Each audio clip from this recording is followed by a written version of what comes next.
Have you ever wondered what spraying indoor pesticides might be doing to your health?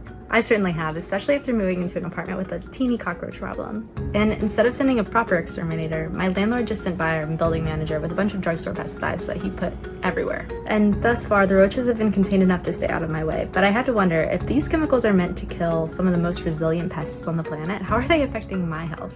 The EPA cites a study indicating that 80% of people's exposure to pesticides happens indoors. And inside homes, the air typically holds up to a dozen pesticides in measurable levels. Now, these pesticides include the insecticides that I was using, as well as fungicides and disinfectants that could be tracked in through loose soil or containers. The EPA said that these are some side effects of the exposure to pesticides, and chronic exposure could also cause damage to the liver and kidneys, as well as the endocrine and nervous systems. But to cut to the chase, these things are pretty regulated, so there shouldn't actually be any side effects or any issues as long as they're being used according to the instructions. And that's the kicker. Instructions often don't align with how we typically use the products. I certainly had powder literally all over my kitchen floor until we swept it up a few days later, not just behind the appliances like the instructions recommend and like where it is now. The EPA has a bunch of recs on how to reduce your potential exposure, including increasing ventilation, mixing the chemicals outside, and just not storing any unneeded chemicals in the home. The agency also says try non-chemical methods. Mainly, it's best to read the label and follow the instructions to a T, and it's actually illegal to use the pesticides in any other way.